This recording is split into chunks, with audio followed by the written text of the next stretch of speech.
Bonjour, listeners. Welcome back to In Good Company. Bonjour. Bonjour. We are back from... I have returned. Jeremiah came back. Didn't think he would. Didn't want to. It's funny, because all of our group texts while you were gone, there's like a couple of separate ones. And everyone was like, Jeremiah, when you come back? And I was like, guys. And I would put in Google Translate. And I just translated. Right, yeah.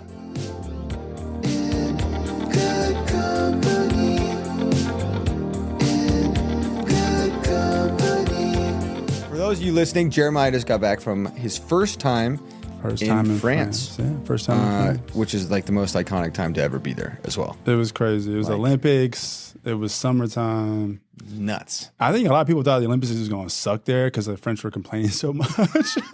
Well, the French, man. Which I always thought was like just a stereotype. No, like all the French do is complain. And if you just go there with that mindset, it won't affect your trip.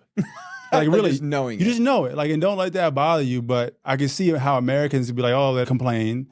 It takes forever to order. It takes forever to get your bill. Like, yeah, it's just because they just do it when they want to get to it. They're not putting in an extra effort. You know what I mean? But once you understand that, your trip's fine. When I think of France, I think of that line from Dumb and Dumber. It's like, I'm talking about a place called Aspen. And he goes, I don't know, Lloyd, the French are assholes. So that's kind of true. There is a little of an ass. Listen, we met a lot of friends there. And French friends? French friends, yeah. I had a very local experience in France. You know, I feel like naturally when you're in America, you walk into every store and you say, hello. It's a natural thing. So I can see if you don't walk into a store in Paris and say, bonjour, they're going to find you rude. You know what I mean? Do they? I think that's a real thing. If you don't say bonjour when you... And it's probably way more mom and poppy stores, huh? Well, yeah. Imagine if you walk in a store now and don't say nothing and be like, hey, I want... They're going to be like, damn, like, hold up. You know what I mean? This is like a natural way of greeting people. You were in, though, like, Cannes is like Miami. There is... Like, when I was there, it didn't feel mom and poppy. It is, but it isn't. Was Nice more... Nice is very mom and pop, 100%, bakery, 100%, espresso, like coffee shops. You can find your localized, you know, mom and pop experience in Cannes, but yes, definitely more Nice. There's Gucci, there's Chanel, there's a line of cars that are McLaren. There's day clubs everywhere, Le Monde and Baia Plage and all these like fun places that I went to. They're gonna be on the menu. But I mean, I spent 10 days in Cannes, 10 days in Paris, and it's funny. People in Cannes don't like people in Paris. Really? They were telling us not to go to Paris. They're like, no, like, don't go there. They're French, are assholes. I'm like, but aren't you French? And they're like, no, not that kind of French. It's just, I would say Cannes felt like if you took Miami, Italy, it's got Italian kind of influence, plus it's French influence. If you like had a baby with all those, that's what you get. It's very tropical, which I did not know. It's very humid. You're taking like 3-4 showers a day. You know what I mean? It's hot. It's hot. Some of the most beautiful people in the world. Everybody's pretty. Everybody's dark skin, blue eyes, green eyes, beautiful hair, tall. It was in like shape. One of the most beautiful cities of people. You just go out and walk, everyone's pretty. Yeah. It was pretty cool. I'll never forget when I was there, when we were in Cannes, there was that restaurant that was a nightclub, and you said you went to it. It was like on the water. I'll never forget, we were getting our entrees and the lights turned off and then like the bass dropped and it was like, and I was like looking at my dinner, like the bass dropped and the lights came on and boom, there was my steak. Baoli. Yeah, that place was nuts. Baoli's a fun time. It was just... It's very touristy. It's very like EDM, which I don't really rock with EDM like that. I just wanted to eat my fucking food. Nah, you're going to eat the it. lights turned off and then... With a crazy BPM going. Yeah. And here's your sushi. Bring out the boats. Dude, it's like a crazy like club experience. It was wild. Totally different vibes, right? Like was Nice nice and relaxing? Yes. Nice is nice and relaxing. Cannes relaxing. If you want to turn up, you can turn up. And so we were like just walking 15, 20, 25,000 steps a day. We just get out and walk. And I would just bop around, you know, to this restaurant or this coffee shop. And then we got some of our friends we got introduced to, you know. One of them was like a security at a nightclub, at like the best nightclub. So he got us in and free drinks all night just because it was somebody that we met that was from there. And he just showed us mad love. You know, Cuban cigars there are like $40. We're going to throw a couple of these up on the screen for you. The videos of you guys, of you smoking cigars and then you skipping through the street. Which we're going to put it on there. I made it into a sticker. It's my favorite sticker. I've been getting requested you look for so like, happy. People are like, we need more Jeremiah and Friends content. La Jeremiah. Monsieur. I mean, like, it was a wonderful place, man. Honestly, I had the best experience there. I think it opened my eyes to just like how important travel is. You know, it's tough to do it because it's expensive or it takes a lot of time out of, you know, your schedule and people got work. But if you have an opportunity to, or it's something I think, you know, it's a privilege to be able to do it. And I think if you can try and prioritize it once a year or whenever, you know, it fits for you, it's just so important, man. It gives you so much more context and perspective on the world, you know, and kind of where we're from. And, you know, it's so ancient over there. You know, it's so much older than, like, dude, the French Revolution was the history there. And you can feel it. All the streets are like cobble. Everything is stone. Everything's made out of stone. Yeah. The streets that you drive on are cobblestone. Like, it's just wild, you know? It has like a little bit, I think you get a little bit at New York because you can like get out and just walk and have a blast and bump into people. It doesn't have that history. Doesn't have the history. Like, dude, America's 300 years old. Exactly. Like, France is 1,000 years old. And you feel it. And I think even in Kansas, you feel it. You know, when you go to Paris, though, when I got to Paris, it's like you're in the center of it. Okay, I want to get into more of that trip. Given the heart of Paris, let's jump into our movie of the week, song of the week. Movie of the week is La Samurai with Alain Delon, R.I.P. Not to be mistaken for Last Samurai. Not to be mistaken with Tom Cruise. No, it's not that. It's not that. It's La Samurai. It's a 1967 movie with Alain Delon about a hitman. Absolutely incredible. It is really, and I just watched it for the first time. So good. And you had seen it already. Yeah. It's really good. It's really good. Yeah, it's a classic French film. And he just passed away. He just passed away. 18th. R.I.P. Yeah. R.I.P. So, in honor of France, Vive la Liberté. Go watch La Samurai. What is the song of the week? My song of the week is, he's an artist, hip hop artist that Lil Yachty just signed. His name is Draft Day. And there's a song called Close to the Sun. Can we play a little bit of it? Yeah. I've never even heard of it. It's just got a really cool bounce. What's his name? Draft Day.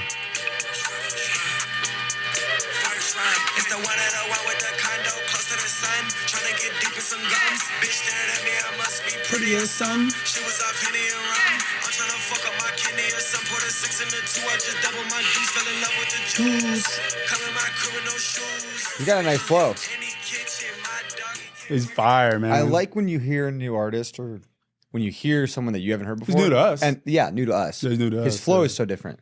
Because Cool I feel like a flow, lot of man. nowadays, and someone was talking about it the other day, a rapper was like, all these rappers back in the day had their own style. Yeah, everyone and sounds then nowadays, the everyone same. sounds the same. So Yeah. hearing something like that where it's different or it's got a different tempo or, I don't know, pace to it, that's nice. No, I like the way it sounds, and his flow is cool. And Yachty, he's under Yachty's like umbrella now, and so we'll probably be seeing a lot of music from him. But I just like how it feels when you're in the car and you just kind of want to listen to something, get you going. All right, so that'll be on the playlist on the Patreon. Yeah, You've been crushing the playlist. They've been fantastic. Oh, thank you. I got me one coming Wednesday because it's been like 2 weeks, so I'm ready to. I've been fire it up. Yeah, I'm ready.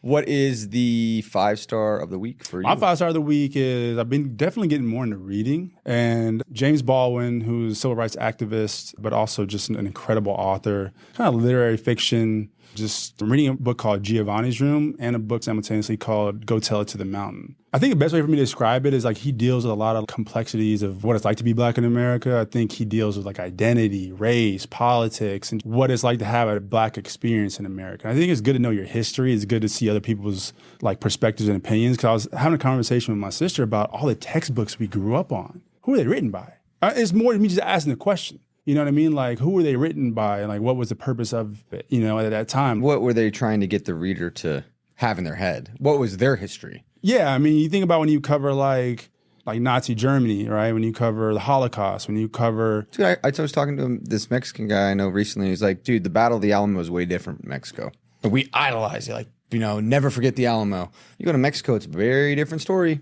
100%, You know? man. I think it's just good to kind of build that awareness and kind of find other stories to be told from other points of views, whether you agree with it or not. I still think it creates like more of a healthy dialogue. And also you know? just like reading novels by someone that represents you. Similar to that movie that we both really loved, American Fiction, where like the white publisher was like, oh my God, we love this. Yeah. And he's like, I don't want to write these books because you're painting us in a light that I don't like. That you I'm don't an like. educated Black guy. I don't have to talk that way or do those things. I'm a writer. Let Exactly. me write whatever I want. And they're like, actually, this is better. When It's he writes true. a book, I mean, it's like that. It's a quote like, he who wins the war writes it. You know, so I think a lot of what we've consumed has been written for a certain agenda, for a certain, you know, demographic of people. You know what I mean? So Yeah. I think it's just like James Baldwin is absolutely incredible. If you have heard of him or haven't, you know, go pick up one of his books. He's got several. And I think you'll learn a lot. Dear gosh, are we going to have a book club? A book of the week? We might have to do a book of the week, honestly, because we both need to read more. All right, guys, we're giving up movie of the week. We're taking a hold off.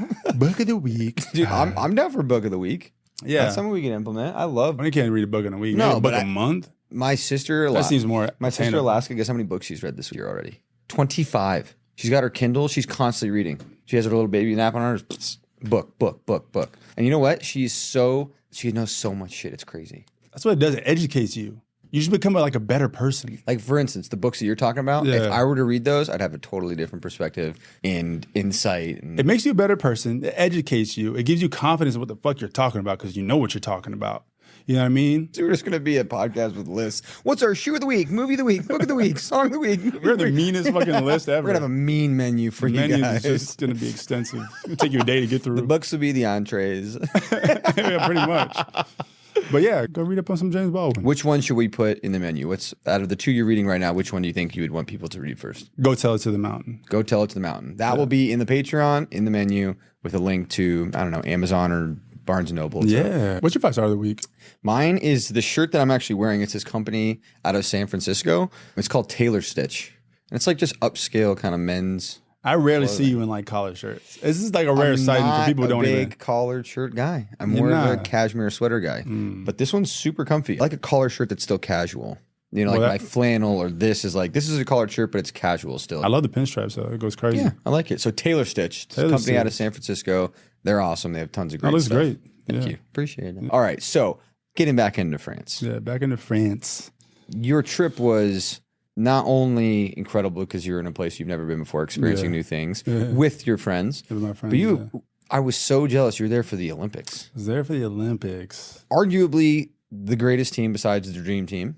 And you saw them play against one of my favorite players, Jokic. Like, Serbia. what was that like? You're in France for the Paris Olympics. Yeah. You'll never experience that ever again And I in your feel entire like life. basketball, and this is just my personal opinion, represents America in the Olympics. Because track and field, it might be the most popular, arguably, but it's more of an individual thing, and it could be Jamaica one year, it could be US one year. In America, basketball has just always been dominant. Our NBA is the best league in the world, right?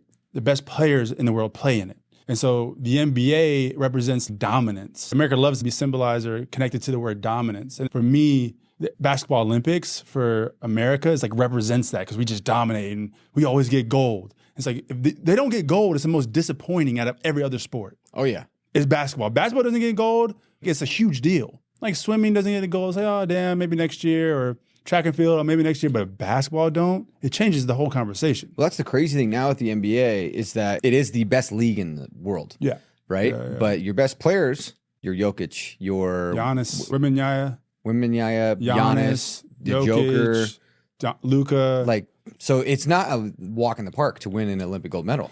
It's definitely not. I mean, it's definitely harder now. But also, what people don't understand is if you've never played overseas, you don't understand that it's not as easy as just putting a super team together in the NBA, an all-star team, and go tell them to go win. No, you're playing a Spanish team. That's all they do is play together. Since they were kids. Exactly. Like Jokic's team, there's a reason why he's celebrating so hard about winning a bronze medal or silver medal. It's because those guys on that team he's grown up with. Those are his brothers for real. I bet you he cares more about that Olympic gold medal than an NBA championship. Also, even though it was the first one with the Nuggets, I bet you he cares more about Serbia. He knows everybody on that team, that's going to be the highlight of their life. Their life. For sports, is that. Versus, he knows he's going to go back to the NBA. He's going to, compete for more championships. He has such a longer, kind of lifespan. You get one shot every 4 years. Yeah. You know what I mean? So realistically, in a 20-year career, you got 5 shots to win. Yeah, man.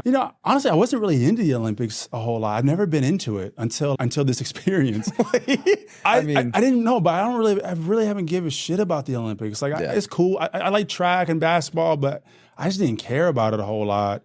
And then I think after going, I was like, wow, that was so much fun to be a part of. Saw skateboarding. I saw breakdancing. I wish I would have saw the breakdancing.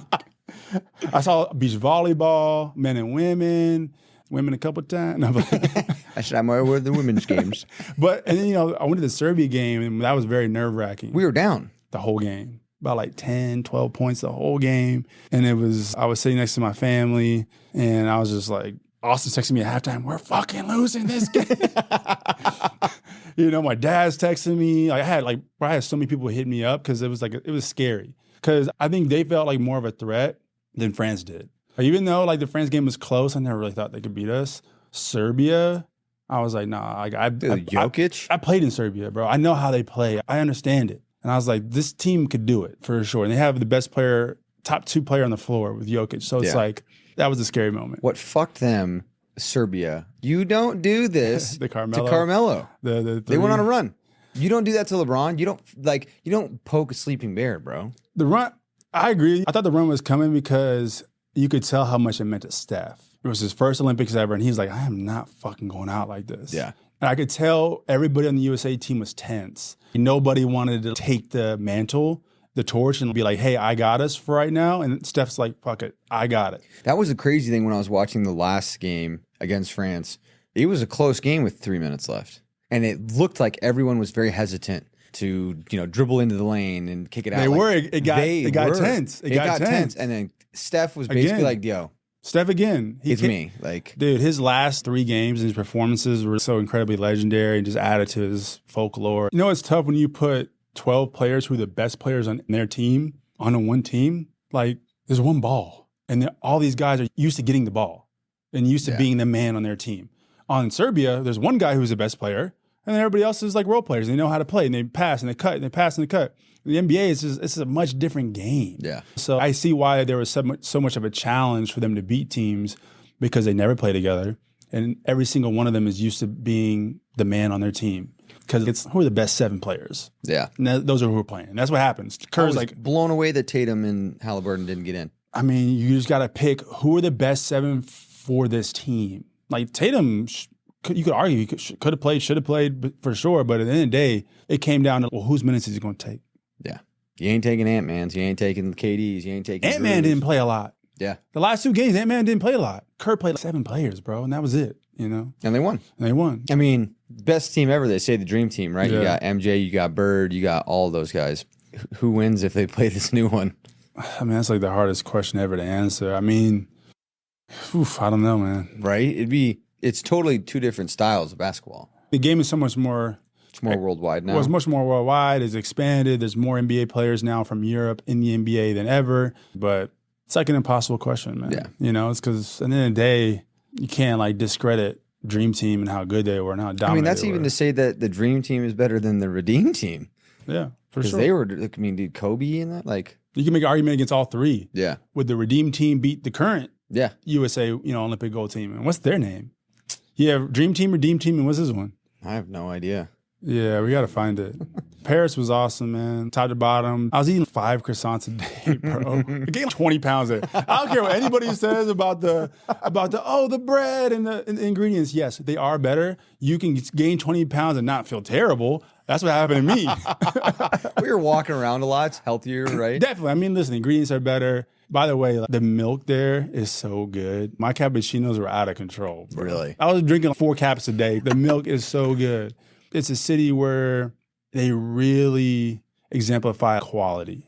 Restaurants, coffee shops, pastries. It's part of the DNA of that city is quality and excellence. Yeah. And so a lot of places you go to are the best of this thing, whether it's coffee or croissants or pastries or, Well, I think it's like obviously it's not as accessible or easy for everybody because, it gets expensive, but I think traveling is such an important thing to do, to get out of the world that you're in because you're constantly trying to, make it and do this and do that. And when I leave and I travel a little bit, it just gives me a perspective on like my life and how small my problems are.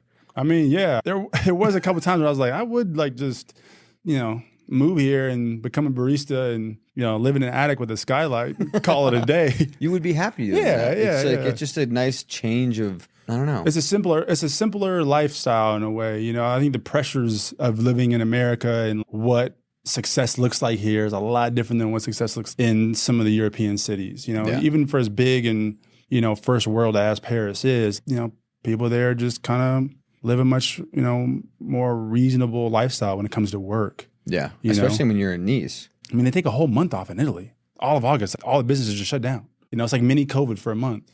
It's like, which I'm not mad at. Like, why not? I feel like they have it right.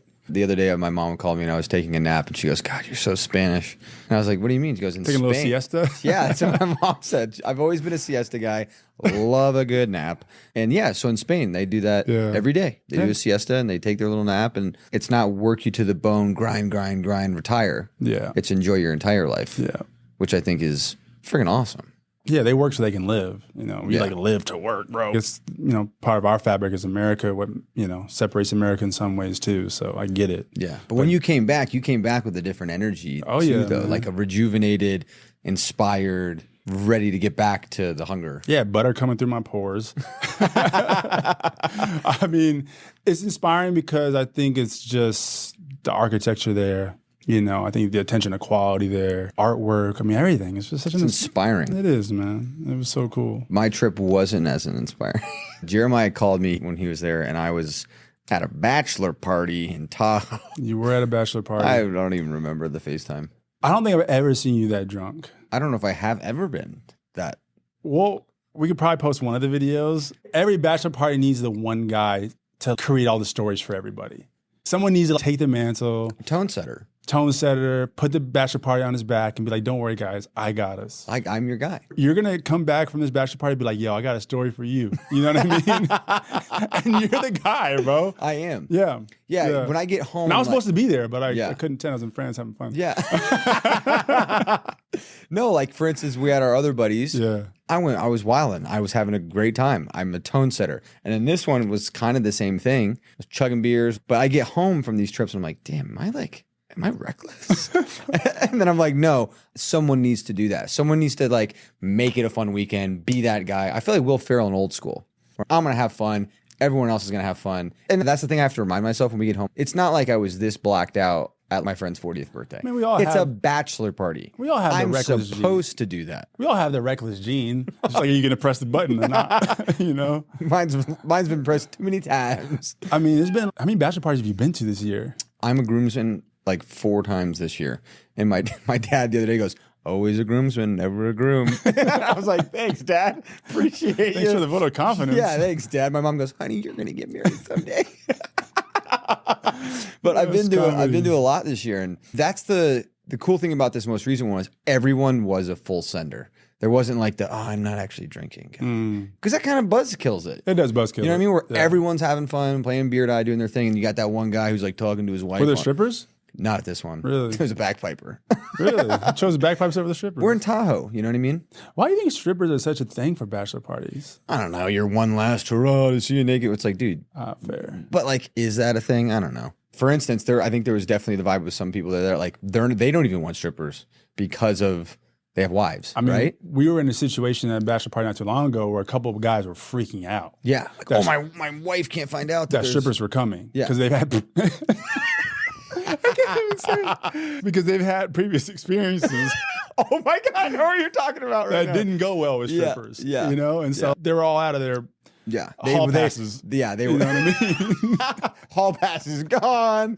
Yeah, they did. They'd exhausted them. So yeah. They felt, this could threaten my relationship, which is a real feeling. I can see that. I can see, and I feel like that's every dude knows their wife, I guess, right? And there's like, oh, my wife wouldn't be cool with this. Yeah. Some people we know, they're like, their wives are like, fuck yeah, there should be strippers. It's a bachelor party. Because he's never doing it again once we get married. But you do have to disclose that to your girl, right? Like, hey, babe, by the way, I'm on a bachelor party and there are strippers coming. You can't not say anything. You gotta. Yeah, you gotta just be like, hey, I just gotta let you know. And they may not be cool with it. You may be on the hot seat for a little. In the doghouse? Yeah. I could see. Or do you like just get in the people, car and dip out listen. for like 5 hours? And then just be on FaceTime with her? Like, no, you don't want to do that. No, because then your boys are like, dude, it's a bachelor party, bro. Party. Stop talking about home goods with your wife. Right. Exactly. Yeah. Stop talking about crocheting. Dude. Yeah. It's like that old school thing. It's like, we might go to Home Depot. I don't know if we'll have time. Yeah. I mean, it could be a slippery slope. I do, because you know how in that movie he doesn't drink? He's like married and he's put together. And then he turns into Frank the Tank when he starts having drinks. Oh, yeah. I mean, is that going to be me? Am I going to be married? And then one of my boys is getting married. And then I'm just full send again, Frank the Tank. Well, you're not really like this, but some people, when they drink, they just become a whole different person. Yeah, Frank the Tank was like his alter ego. Like, you don't have an alter ego when you drink. You just become more reckless. You know what I mean? But some people just become reckless and just a whole different person. Yeah, that's one thing that I know about myself. And other people have said this too. I don't get angry. I don't get emotional. I just have fun. I'm happy when I'm going, I'm happy. It depends on what I'm drinking. True. So I might cry over a bottle. the last fight I was in, I was drinking Hennessy. So I don't drink any dark alcohol anymore because I become aggressive. So like I get my patience goes to zero. I become way more blunt. I'm just not the best version of me on dark alcohol. And so like I think it inflates my ego more. I'm just ready to fight like off rip. Like I'm ready to throw hands immediately off of Hennessy. Like you can bump my shoulder like on some bullshit and I'm just like ready to fucking fight, bro. You know what I mean? If you're having red wine, someone bumps into you, you're like, oh, oui. Yeah, now I'm just speaking French and I'm just, oh la la. Ooh la la, bonjour. Oui. Yeah, so now it's red wine, it's like tequila. Which is a totally different tipsy or different, if you're getting drunk on it, totally different. Yeah, and tequila is like the only upper, so it keeps you like energized and having fun, and wine's like keeping you like tranquilo and shit. You go dark, I go dark. Dude, we were doing espresso teenies, little teenies. We were espresso teeny with tequila. Oh, yeah. And we were pounding these things. The cool thing about this one was it was kids from my high school or from middle school that I went to school. Well, you had espresso teens with tequila? That's like crack, bro. It's so good. Some of the videos of you on this bachelor party were just legendary. Oh, yeah. I'm a full send guy. You are a full send guy. We're going to go home. We need a full send guy. I'm your guy. Every bachelor party needs a full send guy. Yeah, no one wants a lukewarm bachelor party when no one's doing stuff. No, because we have stories for like a lifetime. Yeah. Hey, remember that one time in the bachelor party when Judah, Yeah, exactly. There's a couple of those. No, but that's real. Yeah. Right before you were going to France last time, you downloaded Ride. How'd that pan out at all? No, I find it energy zapping. Yeah. You match with XYZ and then you got to message every single one of them and you got to figure out, are we going to meet? Where are we going to meet? What's at the point where I'm done with it. It's over for me. Yeah. I can't do it. And there it's too exhausting. You could fall in love walking down the street. I did. I just didn't have enough time. I needed more time in France. I met the most beautiful girl and we were vibing. We were at some random bar and like they were sitting next to me. And, that was a cool thing there. And she was from Paris and then she got her accent. She's like, oh, where's your accent from? And I got Florida. And then I went deep. I went even harder into my accent, like all the way southern as possible. You know what I mean? And just like pick everything up and move there for her. We'll see what happens. See, I'm a sucker for an accent. You know the story about my mom and my dad with the accents? No. An accent, they're awesome, right? Yeah. And they're so attractive. My mom faked being British on my dad for like 3 months. No way. So my parents were dating, and after like 3 months, my mom talked to my father, and she was like, listen, Brian, I'm actually from Michigan. That's where you get it from. Oh, yeah. You get it from your mom. 3 months, though? That's a long time to hold out. I would like seriously have to consider still talking to that person. I know. I'm like, Dad, what? Your dad was just head over heels, bro. I'll never forget. I met Jeremiah and our buddy at SVB for dinner, and our friend loves making me do accents, and I faked being British for like 10 minutes. Remember those two girls at the table? They were eating up all night. Judah was talking in this British accent, and these girls were completely sold. Oh, they have. And then you just finished with it. Hey, by the way, have a great have a good night. And they were like, guys. They're like, what the fuck? Is he not British? I was like, he's not British, actually. No. He's in Colorado. He's a Colorado boy. Okay, so for people that haven't been to, France or traveled like that, because that was your first time. My first experience. Because you experienced Eastern Europe. I experienced Eastern Europe because I lived in it. I was playing basketball. It was my first time in, I guess, more Western Europe in two different parts of France. Cannes and Paris, which are polar opposites of each other, by the way. For those who don't know, it's like French Riviera, Saint-Tropez, Cannes, Nice, Antibes. It's very coastal, great beaches, chill lifestyle, tropical. What was your favorite part of it? Was your favorite part going to the Olympic things? Was it the small, like having coffee in these little shops? Like, what was your favorite part of it? I think my favorite part was waking up in the mornings and we would walk to like 3 different croissants places that we'd heard from locals or through friends. Yo, go visit this one, go visit this one, go visit this one. That was my favorite part. The little things. We went to multiple coffee shops, just trying the coffee, speaking to people. You got to just go walk and go immerse yourself in the culture. You know what I mean? Yeah, you got to talk to people too. Like, you have to be open. You got to be open, man. And I feel like I can't compare Paris and Cannes and south of France. I enjoyed both equally. They were both lovely. Like, obviously, the Olympics added its own little lore to my story in Paris, and having family members that competed, in it. And, just I think being a part of that was really cool. It's never been a more cool time to be an American in Paris. You know what I mean? Like half the time we go there and they're like, fuck, they're like, go home. For sure. Like, get out of here. It was a good time to be You're American in American? Like, Paris. Yeah. Hell yeah. Yeah. I mean, I had a really cool dinner. It was my boy, Leon. People on IG know him by Starino. He's my fucking homie.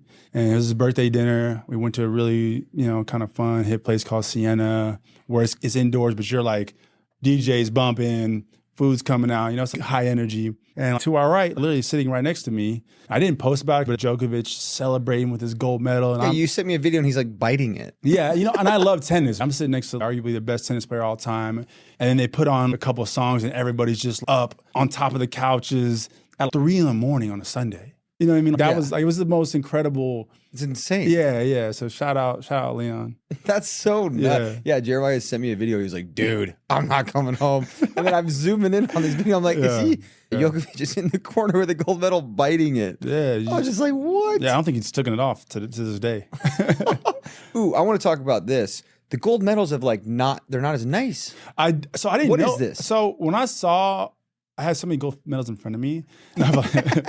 No, when I saw the gold medals, I was like, oh, this is like, it looks cool. It's big. It's plated. It's plated, but the OG one was smaller and it was solid gold. That's the one you want. It's not manageable now, man. Why? Because I think it's the Olympics. Yeah, but they're adding. Who made those? I didn't know they add and subtract sports to the Olympics until I went to this one. Like they're taking away breakdancing now. They're adding Thanks, Australia. They're adding like flag. They're adding the most flag random football. Shit. Stupid. The 3-on-3 basketball is kind of whack. I didn't know you could just add sports to the Olympics just because. Maybe we should pick one and just start training, dude. Like, well, if they do, Matt and Evan pickleball, you guys are going to be America's squad. No, are they doing pickleball? Probably. It's the fastest growing sport in America. I know they're doing paddle ball. Really? Is it? I know they're doing the paddle ball. What the hell they call it? If breakdancing is an Olympic sport, pickleball will be in the next 8 years. I mean, listen, I think mad respect to every Olympian, to anybody who competed, to those who won, bro. Like, such a cool accomplishment, bro. Don't even matter if you get to represent your country, you get to pursue something you love and you're passionate, man. Mad respect to it's like probably the most. It's got to be such an honor to be an American athlete, like Olympian. 100%. You're competing against the best in the world at your sport. You know what I mean? So I think that's pretty cool, man. What do you think about that dude, the fastest man in the world? Or Noah Lyles? Yeah. No, what do you think about Noah Lyles calling out like the NBA players? He's just like a nerd. You know what I mean? Like he don't have context. All he knows is his sport. Yeah. He don't understand. Which is just running. I mean, listen, he won gold and he's the fastest man in the world at the 100. And then had his little debacle in the 200. Yeah. But he was talking smack and didn't even know who Jokic was. He's just out of touch. You know what I mean? He's just talking on shit he don't know. Literally stay in your lane. And he wants the attention, because he doesn't get it. It's like everybody else is eating up his time. Yeah. So the Olympics is his time to say shit and talk. Last year was FIBA's, right? And now that's when his original statement came out, was last year during the FIBA. I would say world champions of what? It's just he just don't understand it. Yeah. You know what I mean? But that's fine, man. Let him have his day. It was interesting. I saw the guy that beat him in the 200 meter. Yeah. And he was like, I'm too humble to be the face of running. Yeah. And I thought it was such an interesting thing. Is like, he is. That guy's the face. Why? Because he's vocal about it. Yeah. The other guy beat him and was like, I just don't have it in me. I'm not that guy. I may be the better runner, but I'm not going to be the face of running. I don't have the ego for it. I mean, listen, I think the consensus would be like, he's a little nerdy, definitely corny, but he is great. He is motherfucker's fast as hell. He won the gold medal. Like, can't take that away from him, but you got a dose of humble pie in that 200. That's one of my favorite sayings. He got a dose of humble pie. Man, he did. So, I think like a little humility goes a long way. But I respect the hell out of what he's been doing and, I wish the best for him. I mean, when I watch the Olympics, I love seeing people from really small countries win. Facts, yeah. Like the David and Goliath story, yeah, right? Man. Yeah. Like, we're America. Yeah. We should win everything. And then you take someone from a small South African company or country or an African country where like, dude, no one goes there. They don't have a GDP, like small GDP. They don't have a lot of money. And then they come to an Olympic event and they win a medal. And it means everything in that country. Whoa, it's huge. It's so funny. You can medal in anything in so many other countries, especially smaller countries, and like you're everything to that country. In America, if you don't win gold, me and my sister were talking about this. Yeah, we don't love silver. We don't like bronze. If you don't win gold in America, you ain't first or last. It's like it never happened. We don't even remember who you are. No, and it's sad. It's actually kind of a sad situation. Who won silver? You know what I mean? I couldn't tell you. Yeah. I could only tell you who won gold. Yeah. You know what I mean? It's like a weird thing of our value system. You know, it's Yeah, like, if America lost in basketball, we wouldn't be happy with silver. We would be a letdown. We Bro, would be what? a failure. what? Yeah. Dude, it'd be a nightmare. Meanwhile, you got Jokic and the Serbians going home to a parade of 50,000 people with bronze medals. And they're like, it was Jokic and Jokovic. They both, because they're both Serbian, right? yeah. Yeah, they both walked to the same parade. And you would have thought they just won a world war. Like, Nobody in America remembers silver. it's crazy. It's really, I feel bad for the people that win silver as American athletes For or sure. Olympians. For sure. I mean, I feel bad maybe in the general context of how we view things, but ultimately I feel at least I'm sure they have a huge sense of pride, you know, regardless of what External people's 100%. expectations of you are. Yeah, man, you can't live to people's expectations. Dude. Yeah, but I see people from the smaller countries win, and I'm like, I'm with you, bro. I'm an sure. underdog guy. If you're an underdog, I'm here for you. Like, that's why I was shocked, but kind of stoked that that African team gave us a run for our money. Yeah. What team was it? Oh, South Sudan. South Sudan gave us a run for our money. It was so There's inspiring. so many stories like that. That's what makes the Olympics cool is all those inspiring stories. You get behind, you start rooting for them. Yeah. And you don't know what they're going to be until the Olympics start. And then all these things start happening. You're like, oh, I'm rooting for this person. That cute little Asian gymnastic girl who was looking at the other two. And she's the one who kind of everyone started biting the medal. So she did Because too. she kind of looked and she was like, oh, I need to bite it too. You know what I mean? So that was like the cutest little, you know, show of camaraderie, you know? Yeah. I think that's what the Olympics is ultimately about. It's about everybody on a world stage. Not even that's about competition, but being together, you know, and showing unity, Yeah. you know? And I feel It shows that we can have peace as a world together. given the state of the world, the Olympics was needed, bro. It felt like it healed things and it slowed all the, you know, outside things happening in America, happening over in, you know, Gaza, all these, you know, happening in Ukraine, all that kind of felt for a moment, at least like the Olympics kind of brought people together. I mean, what is it like? You're in Paris for the Olympics and you're sitting with your brother-in-law and Yeah. and Steph Curry, Yeah. who like Yeah. was the king of the Olympics. What was that like? Like, I mean, I think in this situation, you're just like reminding yourself how grateful you are to be in this room, you know, especially at dinner. Like I'm on the team. It's a long, hard fought night. And I looked at Steph. I said, "This is your shot. You shoot." I said, Steph, You got the green light, buddy. hey, man, it's your ball. I didn't want to take the shot. You know, what can I say? I told him I believe in you. No, but what is that like though? Like, Yeah. dude, you're sitting with arguably you're in Paris for Olympics with the greatest shooter of all time who just made the biggest shots ever, and you're you're at dinner. Is every table just staring at you? Is that like where every phone is just like? That situation was in particular was really special because it was me, my sister, it was Seth, who I become really close as a motherfucking dog now. You know what I mean? It was Damien, who I'm close with, who's married to Sadell Curry, right? And Sadell's like my fucking dog. I love Sadell. It's Aisha, it's Steph, and it was fresh off of the Serbian win. So the energy was high, like adrenaline was pumping. And so we just wanted to drink and eat and, you know, just celebrate. And then you're in there and I'll never forget, Jake Paul happened to be sitting kind of adjacent from us with his girl and like nobody paid him any mind. And, you know, and he seemed like a cool cat. Like I don't know him, but you could tell he was like, oh, wait, hey guys. I ain't the dude in here. And then the songs came on and him and his girl started dancing barefoot in the middle of the restaurant, right? Okay, jump back just slightly. Yeah. Tell them about how you change music. Oh, that's a good story. Yeah. Okay. So yeah, you're in there like all eating dinner, but you told me something about the music. Yeah, well. Talk about your playlists. Yeah, so the vibes are really high, right? And there's an exceptional room of people across sports. Yeah, there was other medalists in there winning gold medals, giving me and Jerry, my sister, said like their medals to wear because basketball, you know, they hadn't finished yet, right? And the only down part, we had a restaurant called Sienna. The only down part was this particular night, for whatever reason, it was just all EDM music. And I was like sitting there looking around. I was like, yo, read the room, bro. If you're a DJ, you got to read the room. Like, who's in here? I love how this is your I was like, who's in here right now?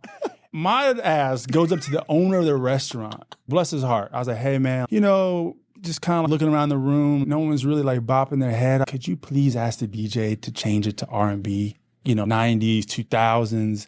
And he was like, let me see what I can do. 5 minutes later, Tevin Campbell, can we talk for a minute? And all of a sudden, the whole energy of the room changed. Erupted. My sister's holding the lamp up to sets as a microphone. Like Steph, Aisha, everyone's bobbing. Like that's when Jake Paul gets up with his girl and starts dancing in the middle of the. It changed the whole frequency. Like Kylie's like, what did? And Jerry, who was with us, goes, yeah, Jeremiah talked to the owner and made him change the music, and it worked. It worked. It worked. That is so It changed the whole night because at first everyone was like, boom, boom. We're just like, yeah. I was just like, yo, like this is cool and all, but like 10 songs in a row of that, like you could do 1 song, 2 songs of like house, but it was just getting. No, you give the people what they want. Yeah, we wanted R&B.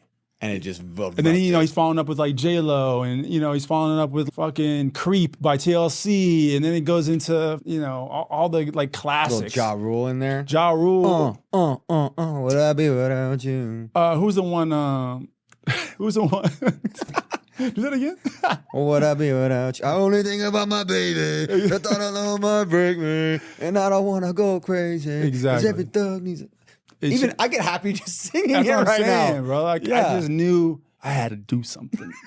We're dead air out there. We got to save this, dude. We were taking grenades in the trenches, and I had to spend the night around for us. That was probably, and that's one of those things where you, I mean, maybe after on the plane ride home, you're just like, whoa, yeah. It's what a special. Everything about it was so special. Yeah, it was. Like that dinner could be one of the coolest dinners you ever have in your entire life. I have an incredible picture from that dinner. I just got my film back.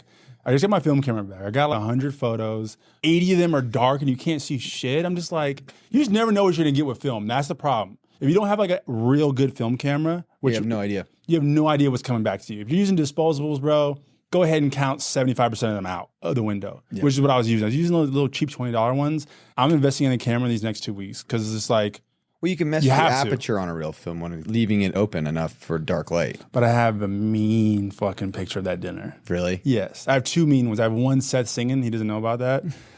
It's coming on my story, on my grid, or my post. And I have one of all of us. And I look so drunk. I am drunk. But my eyes are basically like shut. I'm just like smiling like it was a great picture. It looked like one of the coolest dinners ever. It was. I always remember it. Thank you so much for tuning in for another episode of In Good Company. Remember to tune in to the Patreon for the full watching of the episode. See you next time. Are you down for you down for scuba? See you guys next time. Thanks for tuning in. We appreciate it. Peace.